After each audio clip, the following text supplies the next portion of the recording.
Dear friends, welcome to Grow to Succeed. It's your place to learn, grow, get inspired, and succeed.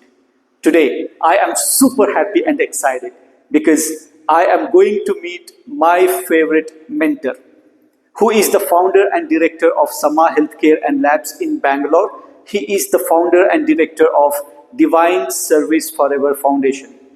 He has contributed in the field of education to a very large extent. He is the mentor for many schools. He is the mentor for teachers as well as thousands of students. He has done a fantastic job in the field of youth empowerment and medical services. Because of this fantastic contribution to the society, he was awarded with doctorate. And today, let's try to understand his life journey, the challenges he faced, and then learn some of the best thoughts and insights from him, and then start applying in our life to become the best version of ourselves. So, dear friends, let's not waste our time. Let's get started. Let's talk to Dr. Syed Muzammil Ahmad sir, and then learn from him, and then start applying those best practices. Let's get started. Assalamu alaikum. दोस्तों, आज मैं बहुत खुश हूँ क्योंकि मैं मेरे mentor के साथ बैठा हुआ हूँ। डॉक्टर सैयद मुजम्मिल अहमद सर, ये एक एजुकेशनिस्ट हैं, एक सोशल वर्कर हैं, सोशल एक्टिविस्ट हैं, एंटरप्रेन्योर हैं, थॉटफुल एंड इंस्पायरिंग लीडर हैं। ये मेरी बहुत खुश नसीबी है कि मैं आज इनसे गुफ्तगू करने का मौका मिला। तो चलिए आज इनके ज़िंदगी के सफ़र के बारे में जानते हैं और कुछ सीखते हैं। Sir, welcome to grow to succeed. आपका बहुत बहुत शुक्रिया, आपने आपका कीमती वक्त निकाल कर मेरे साथ जुड़े हुए। Thank you, always for the good cause. Thank you sir, thank you so much. Sir, हम आपकी ज़िंदगी जो है आपके स्टूडेंट लाइफ से स्टार्ट करेंगे। आप कैसे स्टूडेंट थे? एक्चुअली देखो, मैं बेसिकली गवर्नमेंट उर्दू स्कूल का स्टूडेंट हूँ, from first standard to seventh standard. तो उस वक्त स्टूडेंट्स के अंदर उतना सीरियस गोल सेटिंग नहीं था जी, और पेरेंट्स के अंदर भी ऐसा ही क्या कि सीरियसली बच्चों को कुछ बड़ा, कुछ एजुकेशन देना, कुछ एक्स्ट्राऑर्डिनरी बनाना ऐसा नहीं था। स्कूल थे, गवर्नमेंट स्कूल गांव में जाने के लिए बोलते थे, तो उसके लिए जा रहे थे हम लोग। तो first standard to seventh standard government Urdu school में मैं पढ़ाई किया। उसके बाद में सेवेंथ स्टैंडर्ड से एट्थ स्टैंडर्ड को पहली बार एक English medium government high school में लगभग 17 मैं और मेरे फ्रेंड्स, मेरे क्लासमेट्स हमें गए। जब 17 जने गए, पहली बार इंग्लिश मीडियम में जाकर ही वहाँ का माहौल ही अलग था। उर्दू स्कूल से एकदम पूरे हर कौम के बच्चे के साथ में मिलना जुलना हुआ, एक खौफ आया अंदर, एक डर आया।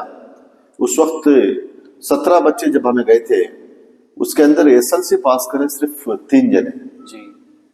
17 में से 3 जने पास करे। 8वीं में बहुत सारे बच्चे फेल हो गए, 9वीं में फेल हो गए, 10वीं में फेल हो गए, क्योंकि वो हमारा क्या था, बेस जो था ना, फाउंडेशन था ना, वो स्ट्रांग नहीं था।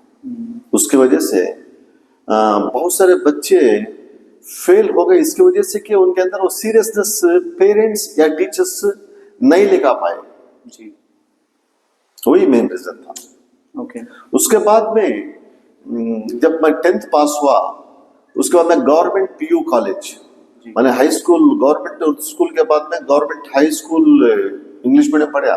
उसके बाद गवर्नमेंट पीयू कॉलेज वर्तु में पढ़ाई किया मैं। उस वक्त बीटीएस बसेस भी नहीं थे, मैं बोल रहा हूँ 84-85 की बात। 84-85 की बात। आई थिंक मैं 1 साल का था जब। तो 84-85 में ऑलमोस्ट डेली 25-30 किलोमीटर साइकिल में आना था, साइकिल में जाना था, यानी कि डेली 40-50 किलोमीटर साइकिलिंग होता था।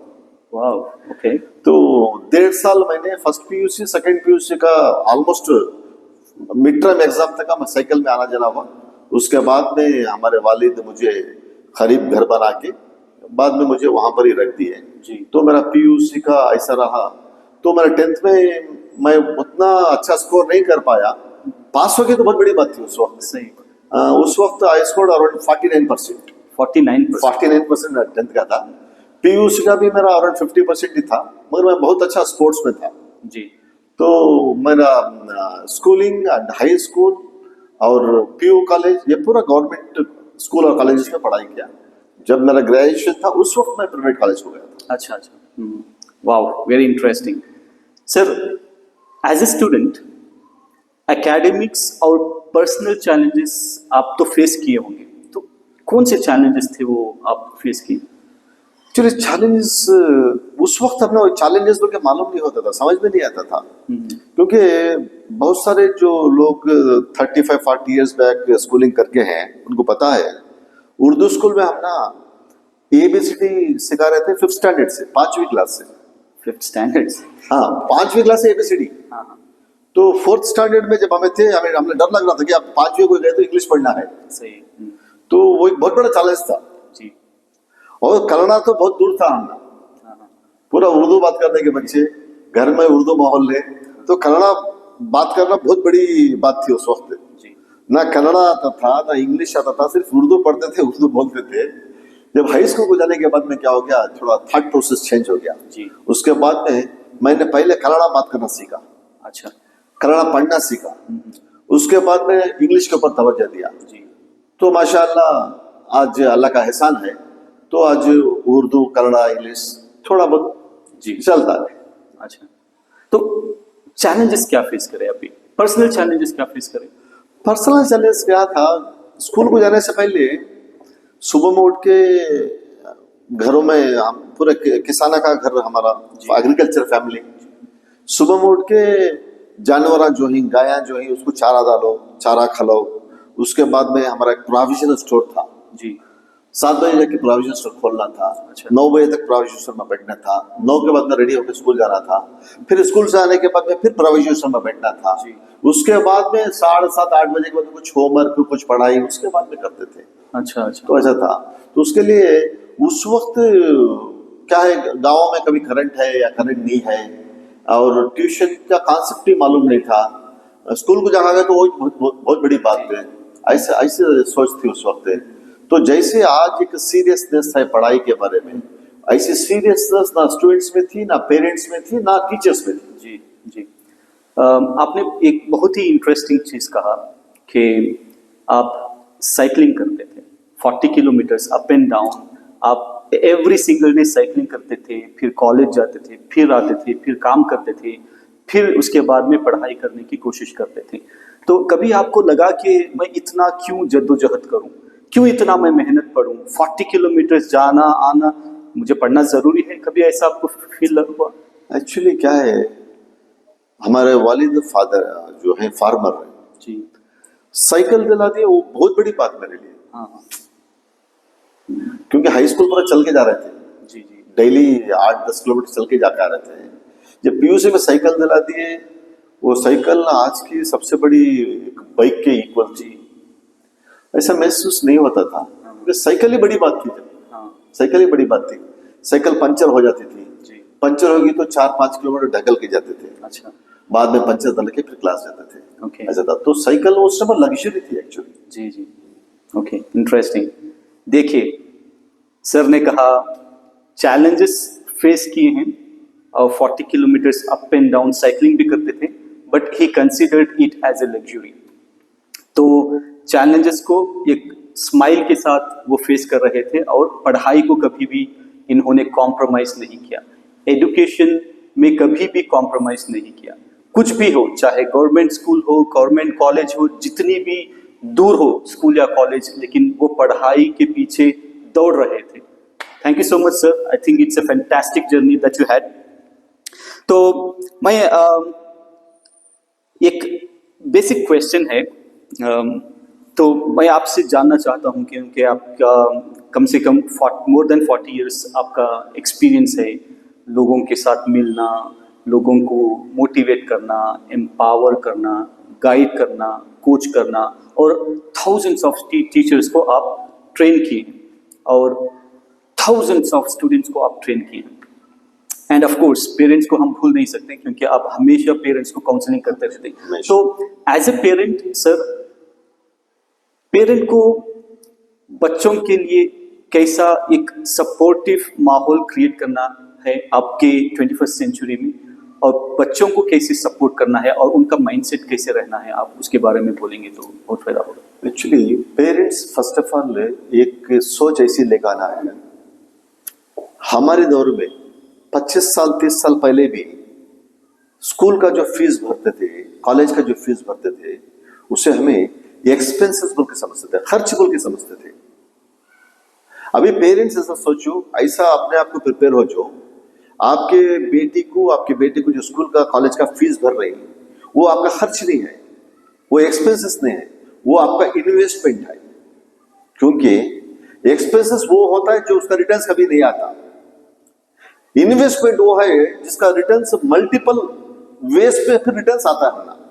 तो उसके लिए मैं हर माँ बाप से रिक्वेस्ट करता हूं कि आज थोड़ा लग्जरी लाइफ हो सके तो कम करके, बहुत ही अच्छा खाना खाने से थोड़ा होना तो कम करके, बच्चों को quality education, value based education अच्छे स्कूल में अच्छे कॉलेज में दिलाने से इंशाअल्लाह आपके बच्चों का फ्यूचर जो है वो बहुत बढ़िया बन सकता है।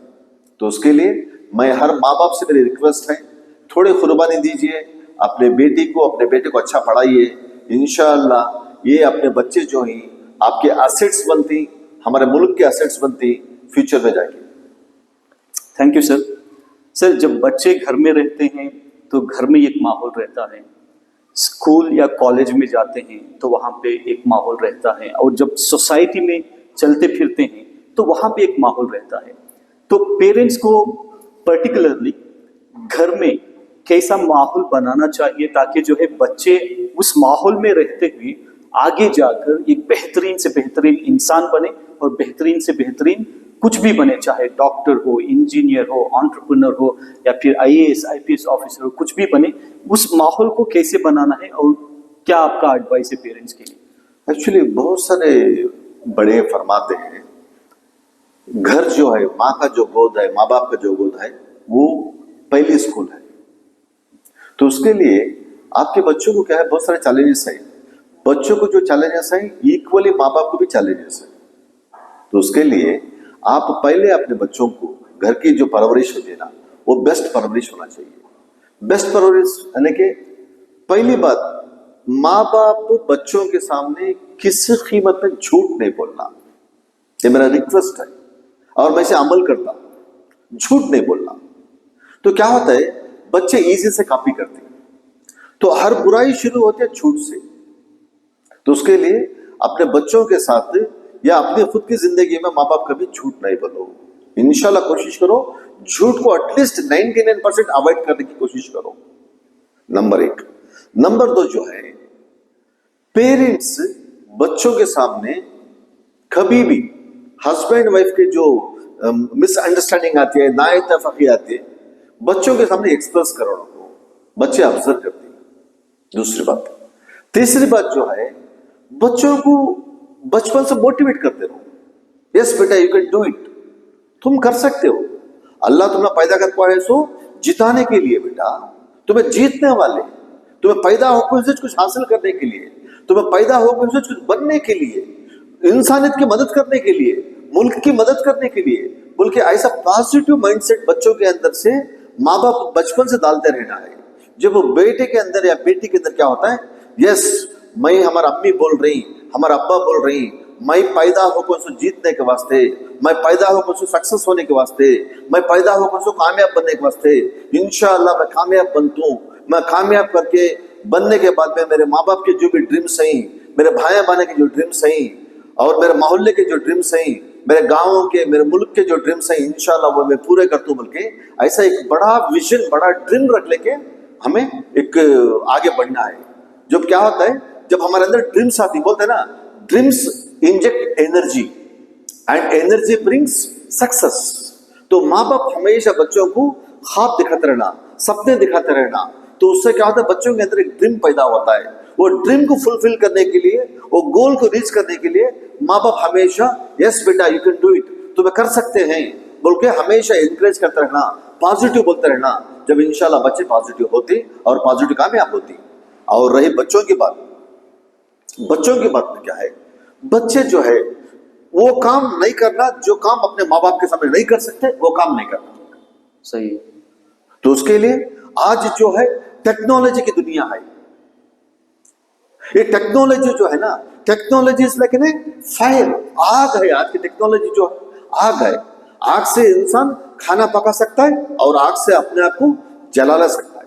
तो उसके लिए अगर आपके बेटे को मोबाइल देखो ही, बेटे को मोबाइल देखो ही, कुछ नोट्स कर रहे हैं एजुकेशन पर्पस से, यानी लैपटॉप है, ये बच्चों को बोलो हमारे सामने बैठ के करो।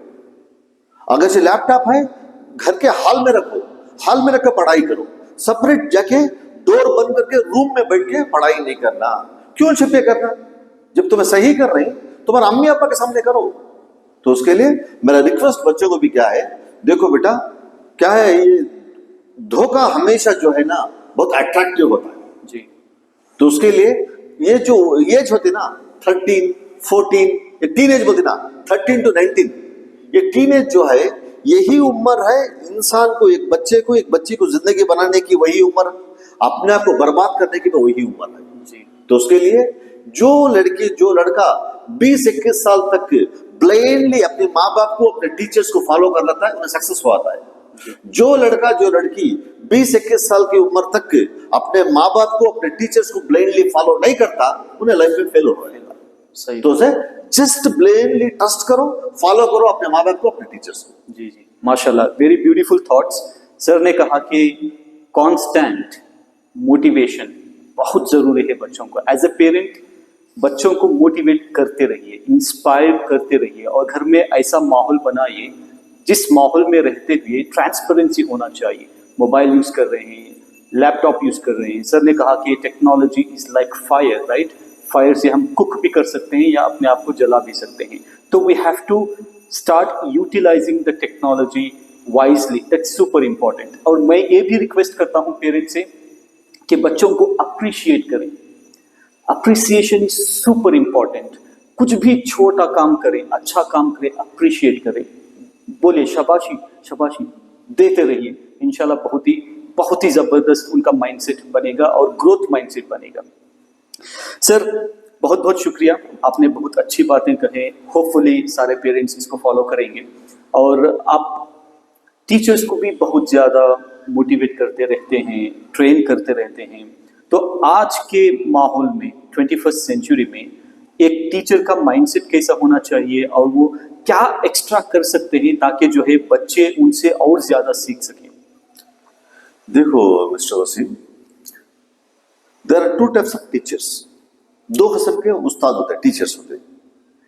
एक टीचर बाय चॉइस जी। दूसरा टीचर बाय चांस। जो टीचर बनना बोल के पढ़ाई करता रहता है ना स्टूडेंट के वक्त, मैं टीचर बनना है बोल के, उसके अंदर एक पैशन रहता है, एक जुनून रहता है जी। क्योंकि उसका मकसद ये है जिंदगी में टीचर बनना है। बिकॉज मैं टीचर्स को बहुत रेस्पेक्ट करता हूं, because teachers our nation builders. आज दुनिया का जितना भी बड़ा आदमी, हमारे प्राइम मिनिस्टर होने दो, चीफ मिनिस्टर होने दो, हमारे सबसे बड़े साइंटिस्ट होने दो, सबसे बड़े प्रोफेसर होने दो, डॉक्टर होने दो, इंजीनियर्स होने दो, ये सब बने थ्रू वन टीचर। एक टीचर के चैनल के थ्रू से बने हो। तो उसके लिए टीचर्स में जब अभी बता रहा था, दो किस्म के होते हैं, एक चॉइस से, एक चांस से। तो यहाँ पर क्या है, टीचर जब वो उसके प्रोफेशन को नहीं चाहता, लव नहीं करता, उन्हें टीचिंग प्रोफेशन नहीं करना जी। You just fall in love with your profession, क्योंकि तुम्हारा प्रोफेशन जो है उसे तुम्हें बहुत प्यार करना है, तभी तुम्हें एंजॉय कर सकते हैं।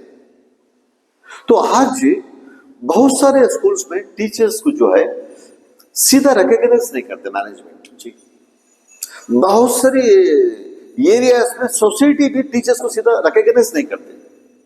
तो टीचर्स जो है एक्चुअली, देखो एक माँ को 2-4 बच्चे रहते हैं जी। एक टीचर क्लासरूम में 40-50 बच्चों को हैंडल करना पड़ता है। माँ चाहती है कि कभी भी छुट्टी नहीं रहना स्कूल को, क्योंकि छुट्टी होगी तो घर में बच्चे हैं, मुझे घर का काम नहीं कर सकते, मुझे बहुत प्रेशर होता है, बहुत टेंशन होता है और मुझे बहुत सताती।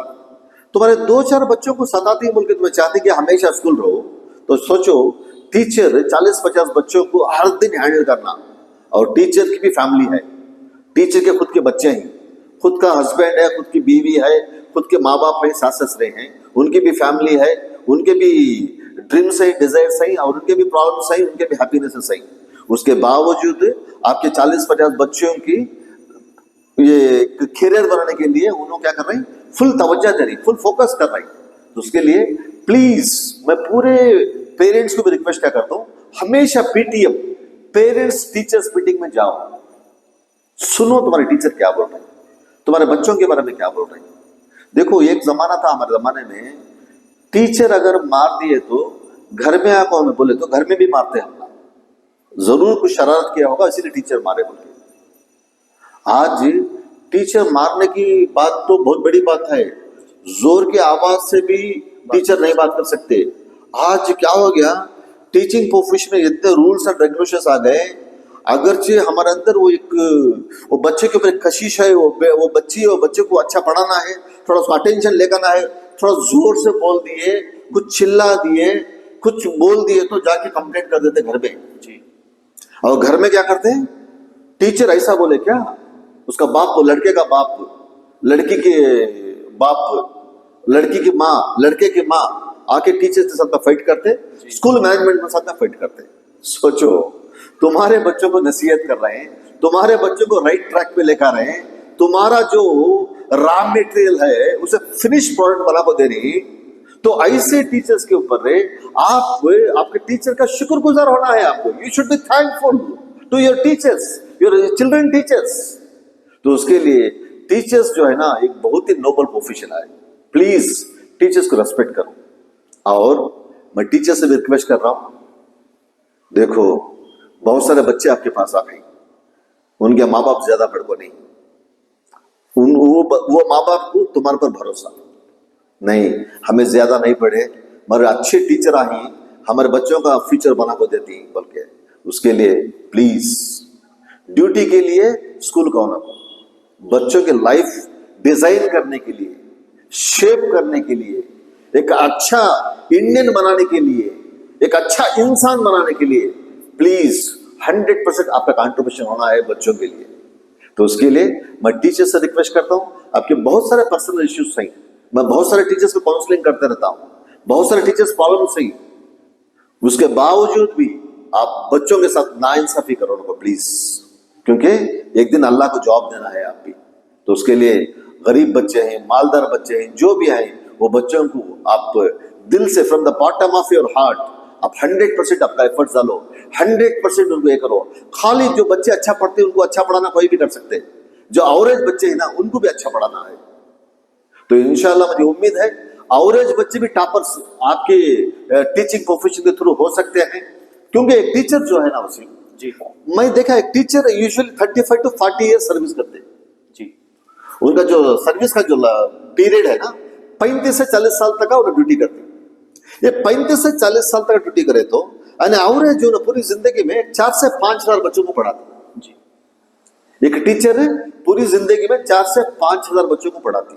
मैं टीचर से रिक्वेस्ट कर रहा हूं, तुम्हारे पास जो 4 से 5 हजार बच्चे जो पढ़े ना, ये बच्चे क्या हो को ही, ये बच्चे कितने सक्सेस हो को ही, कितने सक्सेस नहीं हुए, सक्सेस हो रहे तो उसे तुम्हें बहुत इंपॉर्टेंट, तुम्हारा रोल बहुत इंपॉर्टेंट, सक्सेस नहीं हो रहे तो उसे भी तुम्हें responsible for the success of the student.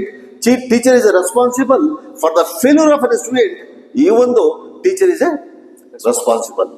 इसके लिए टीचर का जो रोल है ना बहुत ही बड़ा रोल है, तो वो रोल अदा करना है, निभाना है। उसके लिए बाई चांस के साथ टीचर बनो ना को, चॉइस को टीचर बनो, जब इंशाअल्लाह तुम्हें इंसाफ कर सकती बच्चों के साथ में, तुम्हारा स्कूल मैनेजमेंट साथ इंसाफ कर सकती, और सोसाइटी को तुम्हें एक अच्छे बच्चे दे सकती। वो अच्छे बच्चे जाकर फ्यूचर में एक अच्छा बिजनेसमैन बन सकता है, एक अच्छा पॉलिटिशियन बन सकता है, एक अच्छा इंजीनियर बन सकता है, एक अच्छा डॉक्टर बन सकता है, एक अच्छा जज बन सकता है, एक अच्छा पुलिस अफसर बन सकता है, एक अच्छा किसान बन सकता है, एक अच्छा व्यापारी बन सकता है, एक अच्छा हस्बैंड बन सकता है, एक अच्छी वाइफ बन सकती है, एक अच्छा बेटा बन सकता है, एक अच्छी बेटी बन सकती है। Wow, sir, I'm speechless. Thank you so much for sharing your thoughts. Dear friends, हम स्ट्रांगली बिलीव करते हैं कि education with great values is the most powerful tool we can use to change the world. तो as a teacher you have to instill or cultivate those amazing values in students so that they can become the best of the best in every walk of their life. Thank you so much, sir. Really appreciate it. And sir भी बता रहे थे कि teachers are the nation builders. Remember, students are the building blocks of the nation. अगर building blocks ही weak है तो हम nation को बिल्ड नहीं कर सकते. इसलिए बिल्डिंग ब्लॉक्स को हमें स्ट्रांग बनाना चाहिए. So let's work together and इंशाल्लाह we can do amazing things using this fantastic tool called as education with great values. Thank you so much, sir. Really appreciate.